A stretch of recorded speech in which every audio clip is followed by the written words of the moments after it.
There's no feeling more intense than starting over.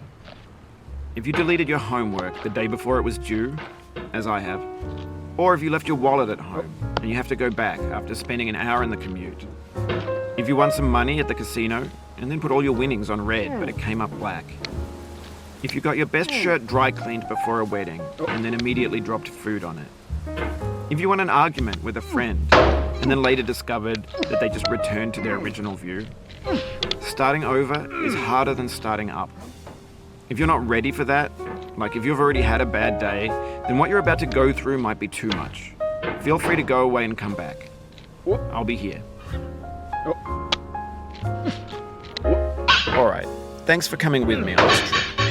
I'll understand if you have to take a break at any point. Just find a safe place to stop and quit the game. Don't worry, I'll save your progress, always, even your mistakes.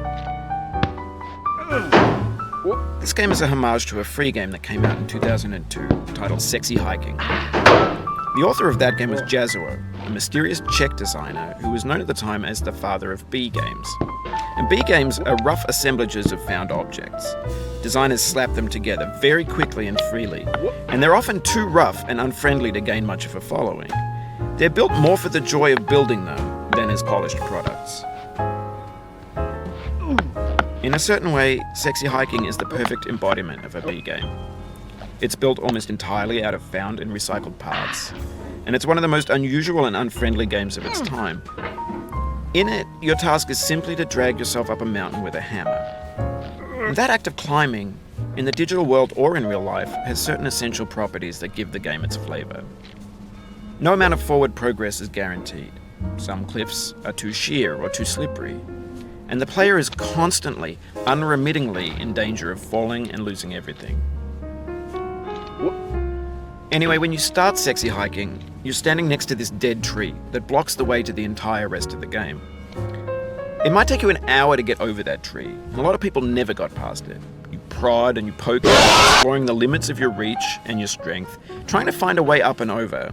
And there's a sense of truth in that lack of compromise.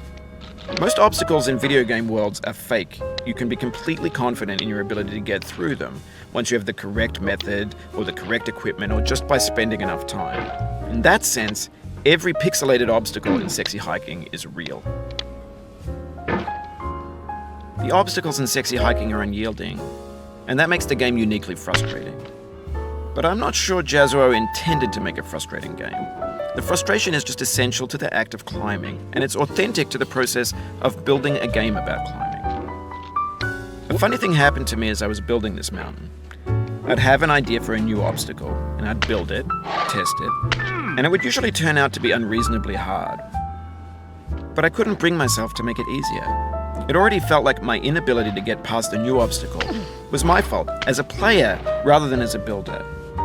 Imaginary mountains build themselves from our efforts to climb them, and it's our repeated attempts to reach the summit that turns those mountains into something real.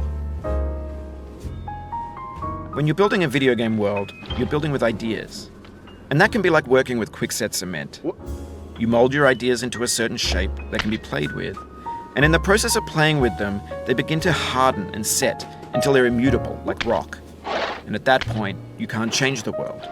Not without breaking it into pieces and starting fresh with new ideas. For years now, people have been predicting that games would soon be made out of prefabricated objects, bought in a store and assembled into a world. And for the most part, that hasn't happened, because the objects in the stores are trash. I don't mean they look bad or that they're badly made, although a lot of them are. I mean they're trash in the way that food becomes trash as soon as you put it in the sink.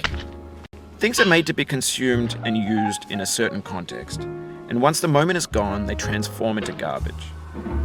In the context of technology, those moments pass by in seconds. Over time, we've poured more and more refuse into this vast digital landfill that we call the internet. It now vastly outnumbers and outweighs the things that are fresh and untainted and unused. When everything around us is cultural trash, trash becomes the new medium, the lingua franca of the digital age. And you can build culture out of trash. But only trash culture. B games, B movies, B music, B philosophy. Maybe this is what digital culture is. A monstrous mountain of trash, the ash heap of creativity's fountain. A landfill with everything we ever thought of in it. Grand, infinite, and unsorted.